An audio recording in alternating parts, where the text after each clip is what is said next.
What's that? Yes. Selection of seats than I hoped for. Said there's more of a selection of seats than I hoped for. I was hoping it would be crowded.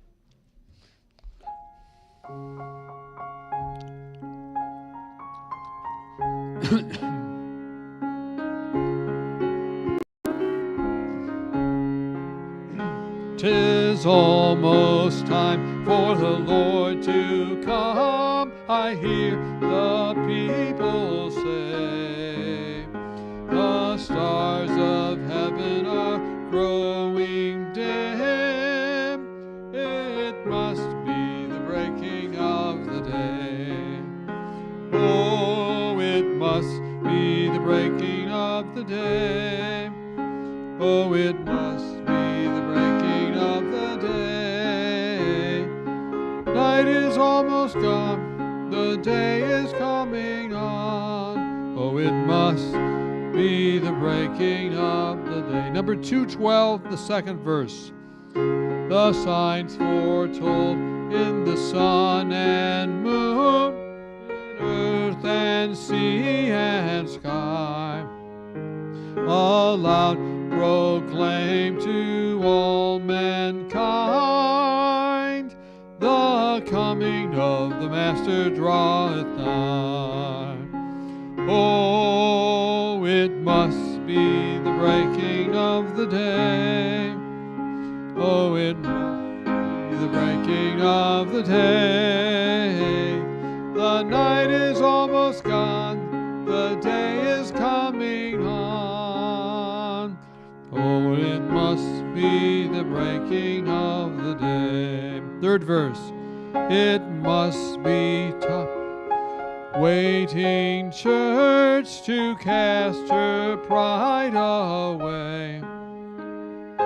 Girded loins and burning lamps to look for the breaking of the day. Oh, it must be the breaking of the day.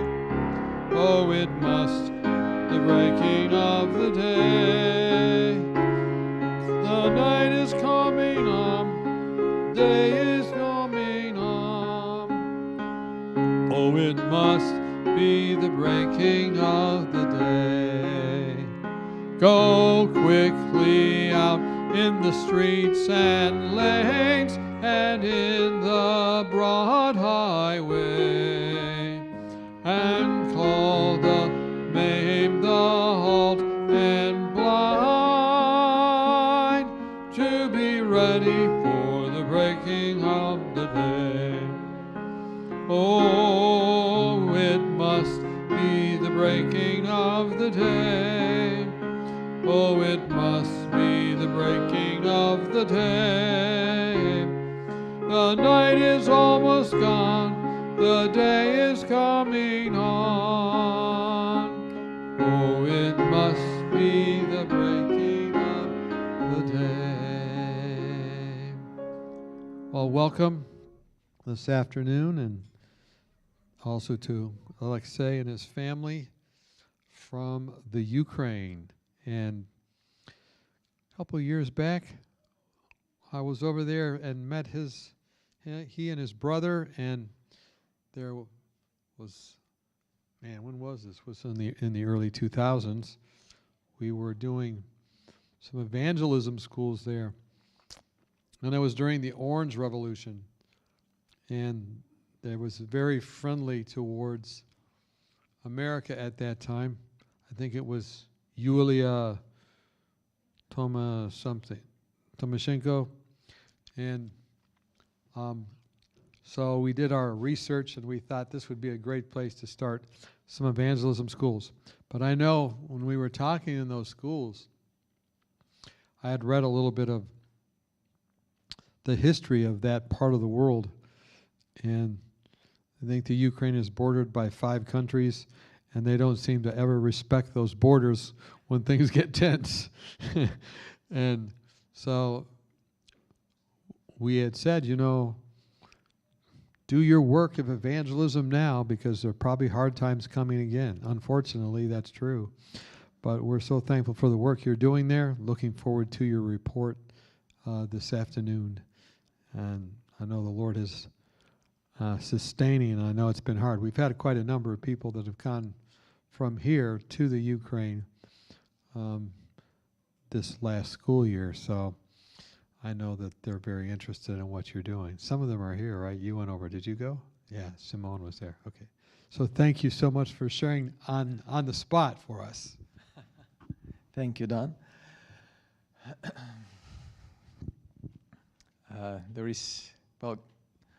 Good afternoon, everyone. And there is so much information that I can share, but I asked Dr. Nedley what would be the most interesting. And he said that the pioneering part of the institution there. So this is what we're going to do, pioneering part of the institution. As you know, Ukraine used to be part of USSR, and USSR was atheistic and socialistic country. They say that socialism is becoming quite popular in the United States. This is a fatal mistake, I think, because socialistic system does not work here on Earth. It might sound interesting and might even sound Christian and somewhat, as the Bible depicts in the early church. Nobody counted anything belonging to themselves, but everybody, everything was common. But it does not work in a long-time perspective. It works in the crisis, and the early church was in a crisis, but then, it didn't continue that way. And that system fell apart, and that system was very antagonistic to Christianity. And so I wasn't a Christian back at that time, and my early childhood was bright and happy, I should say. That was in the late stages of USSR. I still remember that propaganda, that everything in the West is very bad, and Western society is very greedy and selfish, but we in the USSR are very free and very generous and very, all the best. But that was, of course, not true. I mean, there was something good. But anyway, it was very, very much against Christianity, very much against any religion. And Adventist Church was one of those persecuted churches under USSR. And so it could not develop as in free countries, like here in the United States. But when the USSR fell apart, people could see that that was the ruin of the ideals, because communists had some biblical standards of family and family and morality, and they were trying to build heaven on earth without God. And so when that society crumbled, I remember that because I was 14 years old when everything was crumbling, and I was, at that time, was in summertime, I was in the pioneer camp. And I had been several times to that pioneer camp, and in the beginning, when the USSR was stronger, there was discipline, everything was in order. But later on, everybody was smoking, the kids were smoking, and the teachers were smoking with them, and the whole system was crumbling. And I thought, this is not right. But then I asked, myself, why is it not right? Well, the party says that this is not right, but the party is no longer there. So what can hold this system? And nothing could really hold it. And we didn't know God. But later, when the USSR finally fell apart, people started searching for God. And at that time, many evangelists, including Adventist evangelists, started coming, and they were holding evangelistic meetings. And lots of people wanted to know the truth. You know, they were fed up with socialist ideas, but they wanted to know the Bible. And my mother was one of those. I was 14 at that time. I was not very interested in religion, but I kind of had a sensitive heart, and I think that Holy Spirit was influencing me. And so my mother eventually became an Adventist, and she was inviting me to the church, but I didn't want to go. But finally, I started reading the Bible, and little by little, I could understand, and I was introduced to God and Jesus. And then, at the same time, I don't want to make it my personal conversion story because it's another story. But when I started attending the church, I met several American evangelists. I remember Charles Cleveland was one of those. Maybe you remember him. Yeah, he came to my hometown, and he was holding some health meetings and also some health and spiritual meetings in the church. And at that time, I was studying English, and so I came purely because of English interest. But as I was listening, it made sense to me, the health part and spiritual part, and so I was fascinated with that. And Dr. Anna Slepinchuk was the health ministries leader for our local conference there, and she was organizing his meetings. And so this is how we got to know each other, because even though I was attending one of the churches there in my hometown, but we were not at the same church with this lady. She was an Adventist, and at that time, she came to church, I think in 1993. She was baptized, and she was offered a position of health ministries leader in the local conference. And she couldn't understand that. I came to God, I came to church. Why, what health ministry is it? What is it all about? And they told her, you will just educate us in health. And she was a dentist, so she thought, oh, maybe it's because I'm a dentist. So they want me to serve in that position. And so she agreed, but then, she started studying Adventist materials. And at that time, we didn't have a lot of materials, but, whatever book was translated into Russian, or Russian mostly, she was reading, and she discovered a whole new world for her. And she was 35 at the moment, and her health was very bad. She had problems with her heart, and she had ambulance at her home almost every week. And she was hard. She had hard life, and she had been working very hard at night, day and night, and she was a workaholic, and so her health was deteriorating very quickly. And so, to put the long story short, she discovered that Adventists have sanitariums. Okay, this is something new. Why don't we have sanitariums? In all huge Euro-Asia division, no sanitariums. So she visited some of them. She visited Loma Linda, and then she visited Wildwood and Uchee Pines, and so she was fascinated with healthy lifestyle, and she wanted to start a health center. And so there are so many details, but God was really leading her, and in 1999,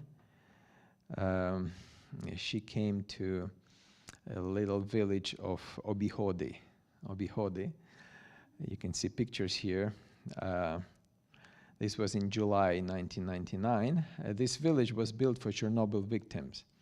The government built it, but they relocated some of the people, but they didn't finish construction because of the fall of USSR and the lack of financing of this project. And so many of these buildings were just sitting there unfinished, as you can see them. And by God's providence, she met a real estate company which was holding all these state buildings, and they were selling them through auctions. And so she, you know, she asked one of the clerks in this agency about properties that, you know, were possibly being sold there in Vinnytsia area. This is in central Ukraine, and he showed her different recreation sites, and they were big, and they needed a lot of investment, so that didn't work. And so he finally said, I know what you need. And so he pulled a map, he opened and said, you need to go to this Novi Obihody. Back in Chernobyl area, there was a village of Obihody. And when they relocated people, they called this new village Novi Obihody, which means new Obihody. And so he said that there are many unfinished buildings sitting there. So you should go there and you should see them. And so this is what she saw when they came.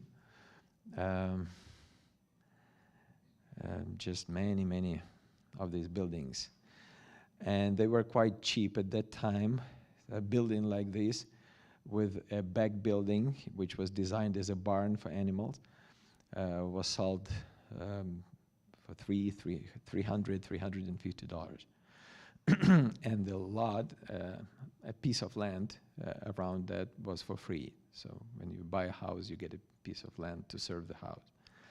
So there was made a decision to buy several of these buildings, 7 of them, but they didn't have money. You know, they had quite a large house in the city, which they put on sale, but they couldn't sell it. And so this was also God's providence, how these buildings were purchased. Charles Cleveland, when he had vacation with his son in Canada, he spoke in a church there, and they asked him to, you asked me to make a report. And he was visiting Norway, Romania, and Ukraine, and there was already a functioning health center in Romania. But he decided to speak about Ukraine, and there was nothing done. There was just a group of people there, and they dreamed about health center. And so he shared about their dreams and, you know, what activities they were doing. They were doing health club in the city and cooking classes, etc. And so in the end, you know, everybody said amen, and they left. But there was one man who came to him, and he gave him a check for $7,777 Canadian dollars. And he could cash it only after 7/07. That would be 7th of July. And that was in early June. So he thought, this is strange. You know, he started asking about this person, and nobody knew him, obviously. And he had a strange shirt on him. Probably we think maybe that was some kind of Ukrainian background individual, because we have this characteristic national shirt. Maybe that was him, maybe that was somebody else. But he gave him this check, and by the 7th of July, he had forgotten about that. And the auction was set in August, and so about 2 weeks before the auction, he remembered this check, and he just didn't think that it would work out. It would be cashed, in the bank, because this strange sum, this strange condition, you know. But then he went to the bank, and they gave him money, and so that was a little bit over, I think, $5,000, and it was enough to purchase 7 buildings, and to buy some lumber, and to do some paperwork. And so this is how this was purchased. So this is, you can see it here, this is Dr. Anna in the pink t-shirt, and this is her daughter, and this is another daughter, son-in-law, grandson, and her, whatever you call it, her sons-in-law mother. Okay, so you can see the close look of these buildings, and they didn't have much money, but they had some shovels and some hands, and they started working and cleaning of the debris. It was Soviet-style construction, so the debris were all over the place. lots of gravel in the wrong places and cement and etc. And this is lumber. This is in January, in winter time. And they fixed these two roofs over the barns, and this barn became the first dwelling place for them. They built a wood stove there, so there was heat there, and it was not very friendly inside, but it was enough for them to to stay there. And that's them again. This is her husband, and Dr. Anna, and her son-in-law, and her grandson. And there is a river nearby, about 10 minutes walk from the health center. And so Dr. Anna invited many young people to come. I mean many, about 10 young people to come and help with construction. And so I was one of them. I was 23 at the time. I just graduated to university. And I was not really familiar with the medical missionary work. I just came to church, and I had spent 6 months in another emerging health institution in southern Ukraine, and I came back to my hometown. I just graduated, and she invited me, and I thought, well, it was summertime, it was August, it was hot, and I thought, well, maybe I'll go there for a week or two, and that ended up 20 years, been 20 years after that. And so when I came there, I just, we had morning worships and evening worships every day, and then on Sabbath we would come together and we would read Ministry of Healing, and gradually all these puzzles started, to be put in place, and I could see what this institution could be. And so Dr. Anna invited me to join the team, and I did. And so there was no much money. Eventually they sold their building, their house in the city, and they moved here. And there were some donations coming also. And so they hired a building crew, but they got drunk in 2 days. And so they were dismissed, and most of the construction was done by the young team of people there. Occasionally we hired like excavators or crane or whatever was needed, but most of the work was done by the team there. So the idea was to take 2 existing buildings, and they were designed like private homes. So we wanted to take these 2 private homes and to connect them under one roof, and to build the middle part. So the construction started with the foundation here, and then the bricks. And the way they build in Ukraine is quite not the same as here in the US.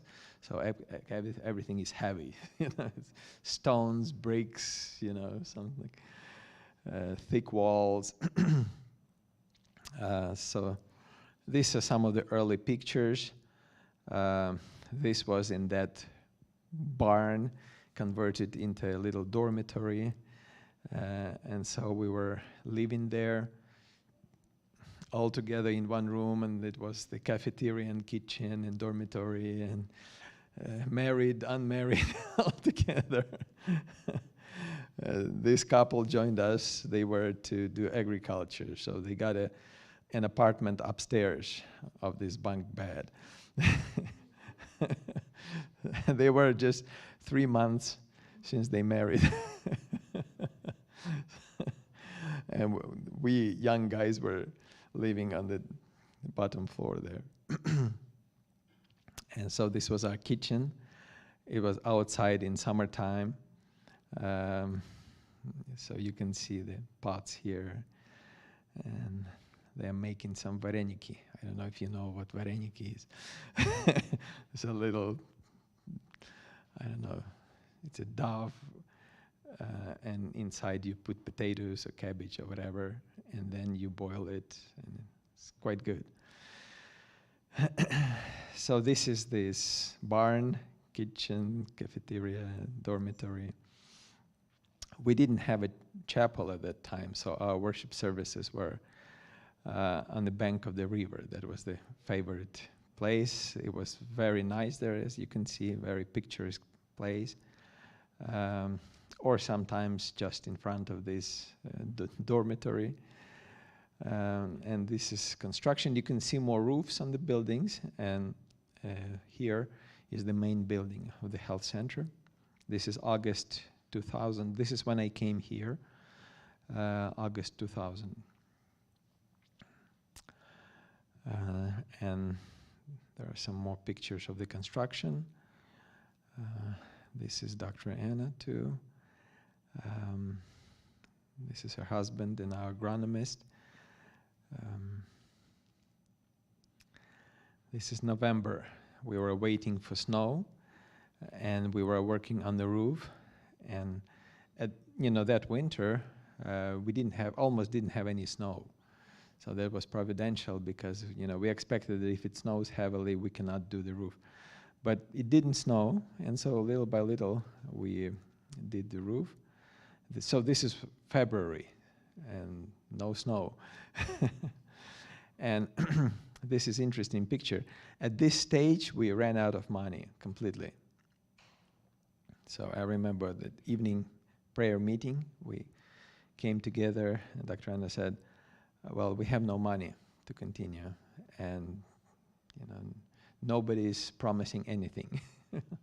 So you can go home if you want, or you can stay here, and we have some food, we have some sand and cement and bricks, and we can continue.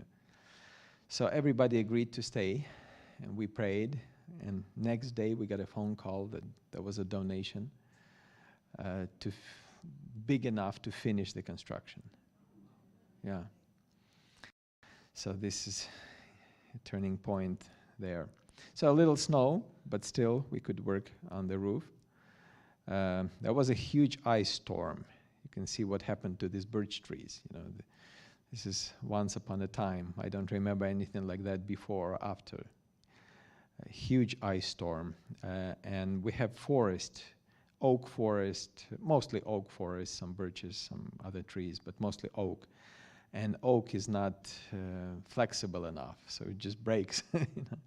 And so we had lots of wood there. The forest keeper allowed us to clean the forest and to take the wood. And so this is what we did in winter time, and then we used this wood to build a little greenhouse, because we realized that we would need to do agriculture. We are about an hour away from a major city, and so all food supplies, everything needs to come from the city. But we thought that if we could do our own agriculture, we could save some money on transportation. So this became our first greenhouse, and this is also one of the first crops, carrots here. These are our medical students. My wife, she was not my wife at that time. She was there, and this is our dental student, and my wife was a medical student, so they studied in a city. But they would come on weekends, or when they have some days off, they would come to help us with construction or whatever work was there. And so this time they dug the carrots, and you can see it says Novia Bihodi 2000. Okay, and this is our first, whatever you call it is. Well, prior to this time, we had only shovels, and so this is our first machinery in agricultural field. And this is a rototiller, and it can perform several functions, including carrying some loads. So you see our guys are happy that we have something at least. We didn't have any tractors at that time, nothing. And this is the greenhouse. We started new plants, and then we planted an orchard. Yeah, this is the only child on the campus. This is Dr. Anna's son. And some more agriculture here.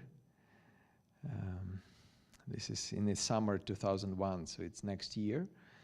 And we were more into because first year was all construction, but the second year we could dedicate some time to agriculture, and so we had more crops here. And you can see our guys here working on the tomatoes. This is in the dining room. We were working hard, you know. We would get up early in the morning, had worship service, and then we went to do construction. And it's just construction all day till evening. And so everybody was hungry. Everything that was produced in the fields was consumed right here. And some more crops. This is July 2001. So you can see we joined 2 buildings.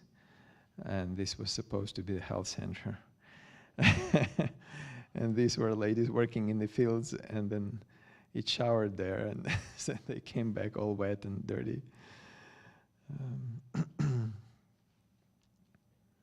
So this is some more pictures of the construction. Yeah, we did a lot of soil, you know, transporting with these wheelbarrows, and so it was quite difficult. And yeah, well, some more pictures here. This was all construction. This was my brother. He was a high school student, and he came to work there in summertime, and he learned welding and some other things that became handy later in his life too. And this is concrete work. We didn't hire, you know, any concrete from outside. We made it ourselves, and all the floors and all the steps, everything. The balcony was done. We had this young fellow. He was working with construction with cement from his teenage years. He grew up without father, and so he had to work from early on, and he learned the skill of making even floors and, you know, different things with concrete. And so he did the floors. Well, everybody was helping, but he, you know, he evened them and made them smooth and nice. And this was our concrete mixer. Unloading bricks, I don't know how many thousand bricks we unloaded.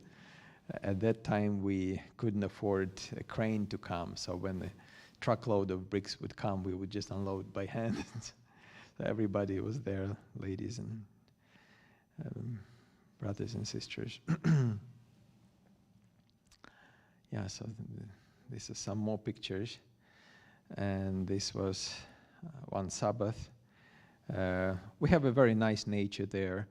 I can show you some pictures here. So there is a lot of room for hiking. There's a river down there. This is in winter time, summertime. So we would usually go hiking in the afternoon, and it's not so hot as here. Yeah. Okay, so we're back here. So this is one of Sabbath afternoons. This is myself and my fiancée at that time. This is my brother, Dr. Anna's son-in-law. This is Dr. Anna's family, a younger daughter.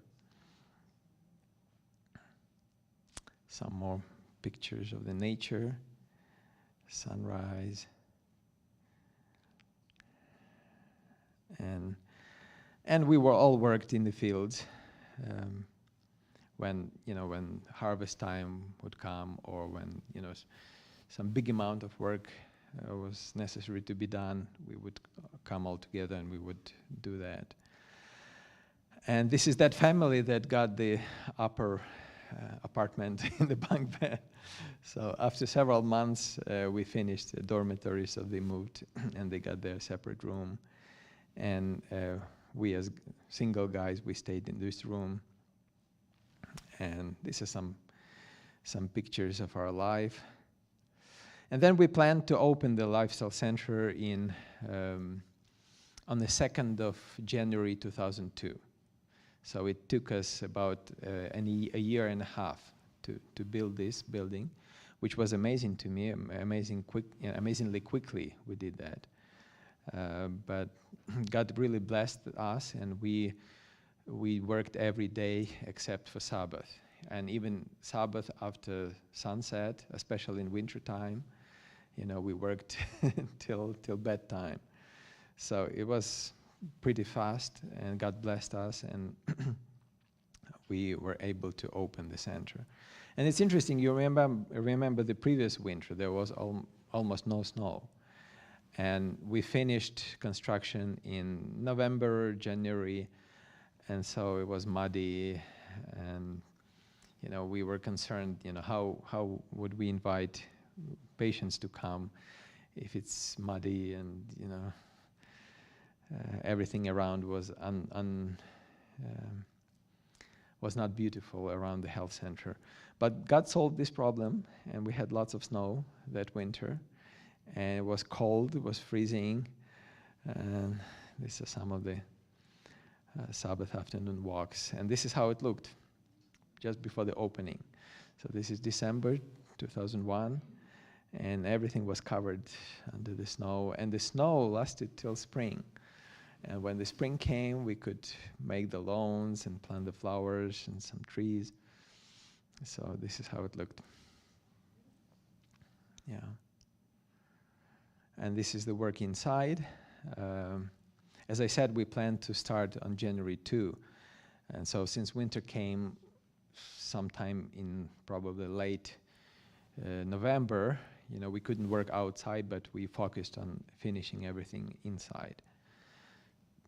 And so this gentleman, he's an Adventist contractor, and his work is to plaster the walls and to paint the walls. And so when Dr. Anna approached him, he asked, we had lots of walls to plaster, and we couldn't do it ourselves, and we couldn't do them even and smooth. And so she invited him to come, and he charged certain amount of money, and she says, oh, we can't afford that. And then he went back home, and he shared with his wife, and they had a custom in their family that when they get up, they have their personal devotionals separately, and then they come together, and they have devotional together. And so one morning, they came together, and they had the same impression that he needs to come, and he needs to work with whatever money we could afford to pay him. And so he came, and he stayed with us 7 months, and he did all the plaster work, which is a lot of work. But he did it. We helped him, but he did it, and it was a blessing how the Lord impressed his heart. And we did a lot of work ourselves. Dr. Anna's son-in-law, he's a specialist in heating systems and water supply, sewer system, which is what, plumbing? Yeah, plumbing. So he did everything by himself, all the heating system, all the sewer system, everything. And that's his son. He was helping him. His tools were okay. So his tools were all the instruments, all the tools. I mean, his toys were all the tools that Father had. It was the biggest treasure is to get a drill or something, some of the equipment that his father worked with. That was the biggest toy for him.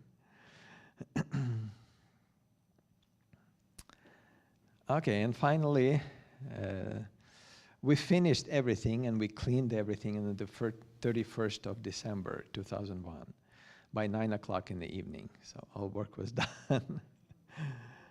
And New Year celebration is a big celebration in Ukraine. Christmas is not so big, even though it's becoming bigger and bigger every year. But from the Soviet past, all the religious celebrations were not celebrated. And so New Year was a big celebration. So we just finished the New Year. Eve, and the rooms were ready. I was clean, and we were waiting for the guests to come.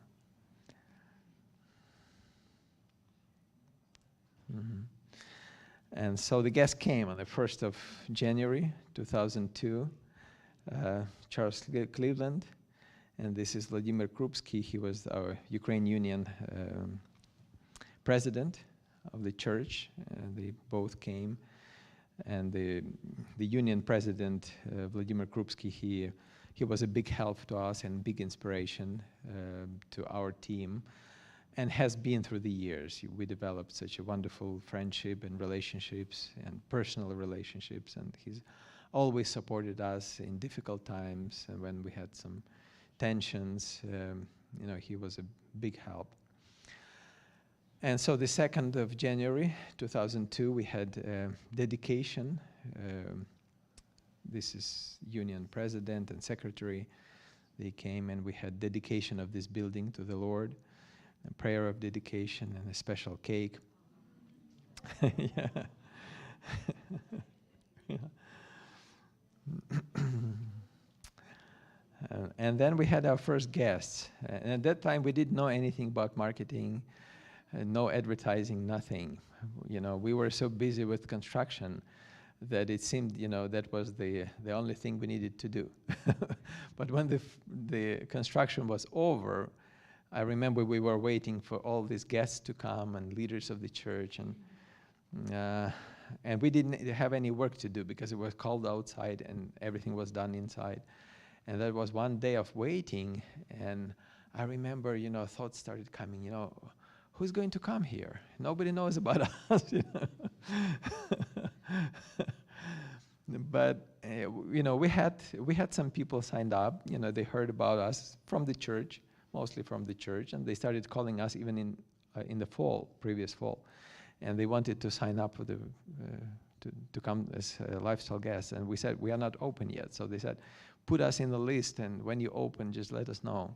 And so we had some people signed up for the first session. It was full session. We could receive 16 patients at the time.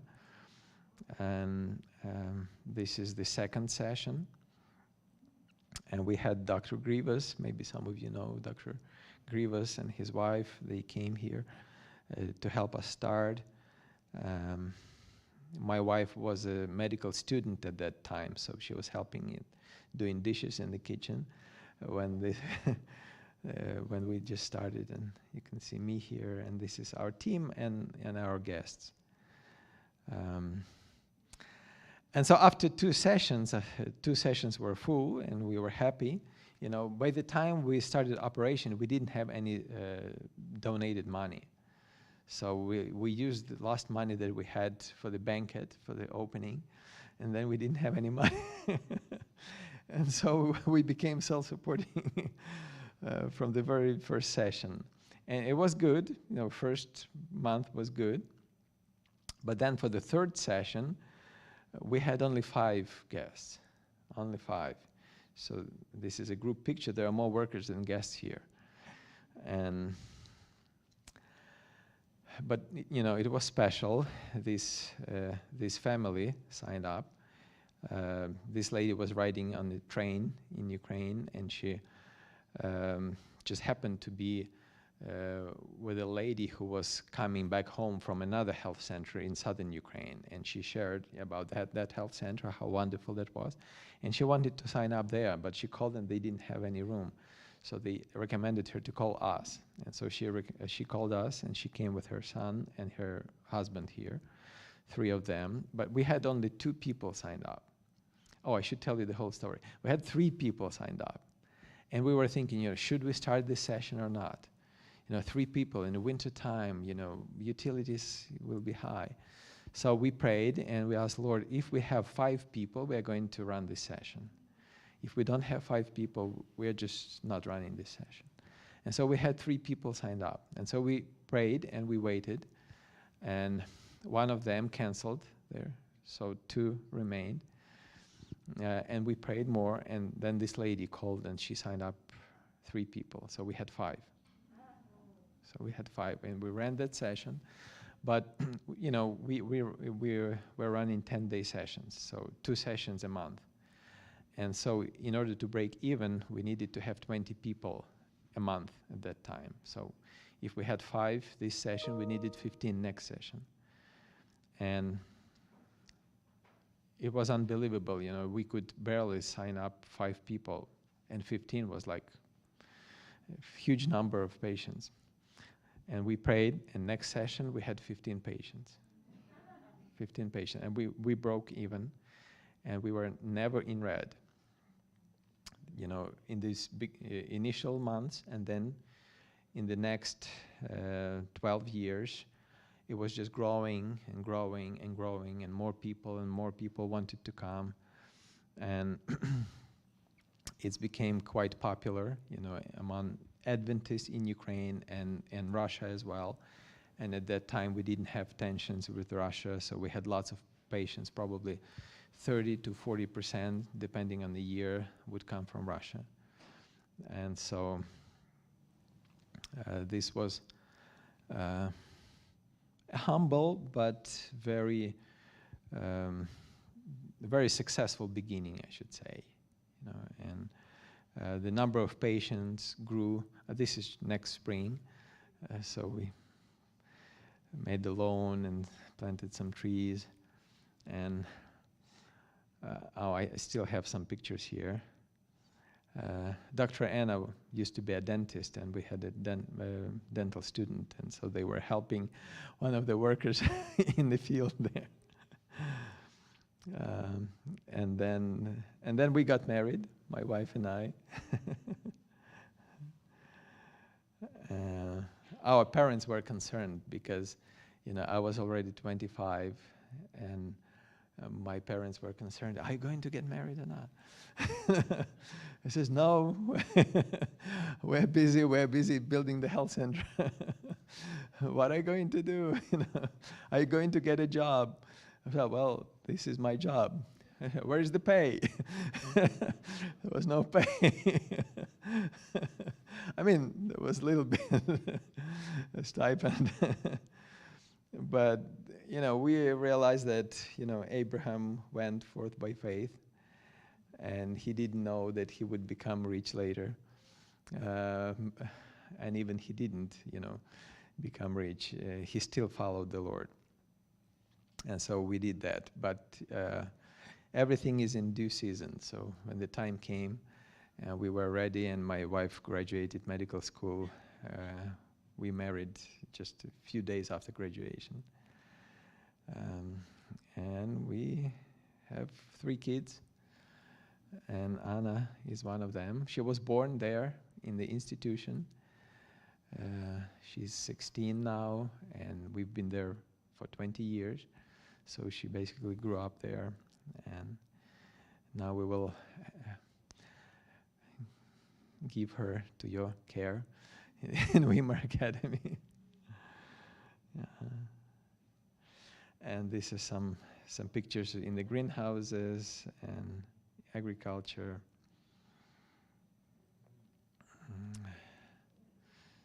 Yeah, more tomatoes and potatoes and soybeans, and this is harvesting wheat. Yeah, over the years the institution developed. We have about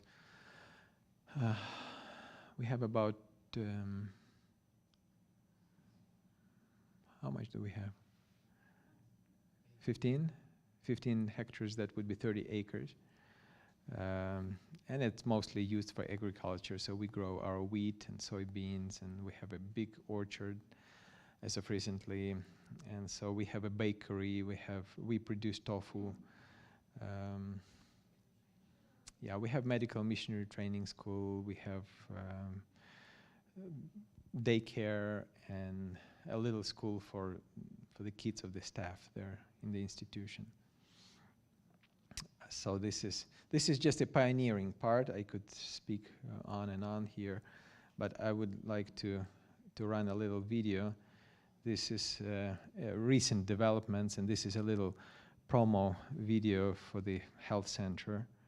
It's just 40 seconds, so you could see how the institution looks now. We built a new building. It's mostly expansion of our therapy.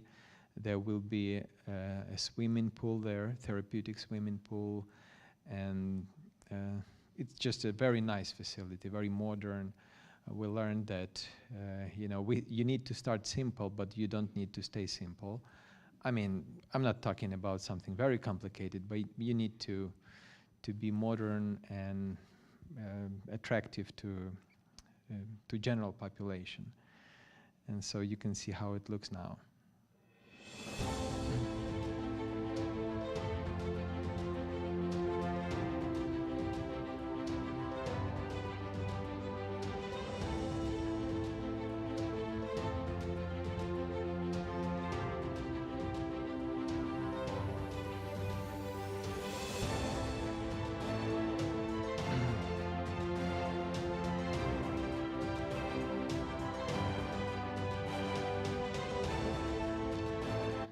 And this is Dr. Nedley's book on depression.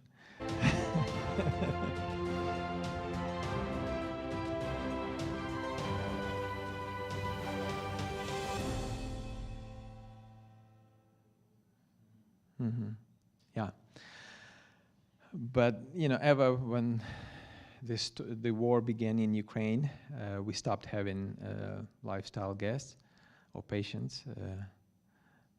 Because the focus of general population is on survival, not chronic disease or lifestyle. So we've been thinking on how to do more of a rehabilitation program to receive people after injuries, those who lost limbs, and also those who had mental trauma. So we are in a transitioning point now. Right now, there are very few patients who come there, mostly patients from the past who know us and who are just desperate and need some recreation and just to change their environment, because the war is not only dangerous for people who live immediately in the war zone, but it's just draining you mentally. It's every day bad news, people are dying, and economically, and people lost their jobs. They estimated about 50% of the economy of the country collapsed. So it's just, and the next winter is going to be quite hard. And so it's just dragging people down. So we are in a transition time, and my wife and I decided to come here to use this time to get more training. My wife would like to get more training in physical therapy, and I would like to get more training in mental health aspect of ministry, and to be able to come back when the war is over. And of course, we don't know what the outcome of this war would be, because Ukraine has become a, how do you say, between the iron and the hard place. A rock and the hard place. Yeah. I remember something, but not exactly. Yeah, it's, there's Russia on one hand, and there is European Union and the United States on the other hand, and it's just the clashes of two powers on the territory of Ukraine. So please pray for our country and for this institution. And I'm also a field vice president for Outpost Centers International, OCI. So we have several ministries in Ukraine and in Russia, and we've been helping to fundraise for them and to support their ministry.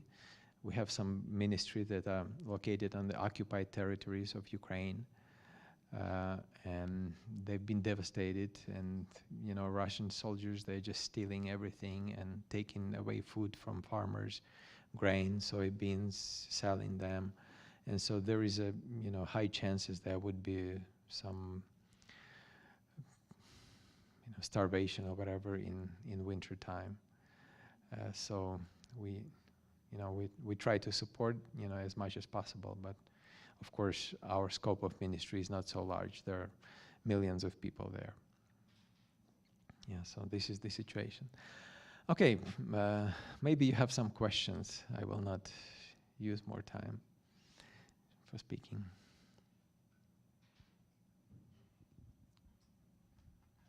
How far are you from any of the war zone fronts? It's about 600 kilometers, which would be probably 400 miles or something. Yeah. The institution was not shelled, but the major city, just an hour away, was shelled just recently. Two long-range missiles. They were launched from Caspian Sea, and they hit the almost downtown. I have some relatives living in that square, and it just two very powerful rockets. About 30 people were killed, and hundreds of windows and roofs damaged. But that is nothing in comparison to what happens in the eastern Ukraine. Their entire cities are leveled. You know, Of course, just you being in a country agricultural setting, it mhm. would seem like they would not want to destroy that. If they win the whole thing and take over, Mhm. they would want that rather than destroy. And they're pretty accurate in their pinpointing the lobbing and the landing Um, of artillery. Well, they are not very accurate, and they've been just destroying residential areas of the cities. Yeah. So I think that their goal is to bring terror and to have some kind of uprisal of people. And when people are scared and they want to push their own government to give up. So I think this was their tactics, and it still is. Yeah. So there are just entire big cities, like 400,000 residents, just leveled, about 80% of the buildings. And cities in Ukraine are not like here in the States. Most people live in apartments, so they are like 9, 16-story buildings. And so you understand these are big structures, and they've been shelled, every day. The city of Kharkiv, more than 1 million population, is being shelled every day now. The city of Mariupol, and that is a heavy populated area that was and is industrial area of Ukraine. So there are lots and lots of millions of people living there, and there are many towns and cities over there and big factories. So, yeah. I would suppose there'd be a lot of need for mental health counseling. Oh, sure. Yes. Yeah. So they estimate that there are about 10 million refugees. Some of them are displaced internally, and about several millions are outside of Ukraine: Poland, Czech Republic, Germany, Romania, some other countries. And so there is active work going on, giving them mental services there. But I'm sure that there will be PTSD and other things. Yeah. So this is why we would like to transform our health center into a rehabilitation center, to be able to help people physically and mentally and spiritually. Yeah. Any more questions? Do you have a fund that we can donate fund for that? OCI is doing fundraising for us in the United States, and they can give you tax-deductible receipts. Yeah. So if you would like to help our home or any other ministries in Ukraine, they are actually producing weekly OCI Ukraine reports. You can see them on YouTube. And so we do that together, and I'm always in touch with our ministries in Ukraine, and they send me videos, their needs, their work been done, and so you can watch on YouTube OCI reports, and it's weekly. Yeah. Any other questions? Yeah. In the process of founding the Lifestyle Center, what would you say was the greatest challenge that you have met? Greatest challenge? Well, the greatest challenge is to build a team. Yeah, this is the greatest challenge because, when we started, many people would come to us and ask, how do you start? Where did you get money? Oh, we have this beautiful location. Let's do a health center. Well, we said location and money is not the first thing. The first thing is people. You need to have a team. And there are many beautiful locations, and God has all the money in the world, but you need to have a team. And the reason I think that why this health center was built so quickly and it began successful operation was because we had a good group of people. Everything was just right. Yeah. It was mostly young people, like from 18 to 25, mostly single, inexperienced, but probably inspired and enthusiastic enough to be able to move there and to stay there and to endure the hardships. But God used us to bless this work. And time does not allow to tell you everything because we had been very active before 2014 when the conflict with Russia began. We had been very active in all Ukraine and in Russia, helping to start institutions. So we are glad actually that we did that because at that time there was nothing in Russia. But now we have several health centers in Russia. We have several medical missionary training schools. And so now that we cannot travel there and they cannot come to us, they have their own structure and they have their own institution, and it's a big blessing. Yeah.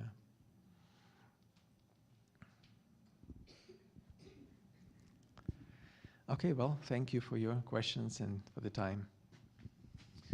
Was that a blessing?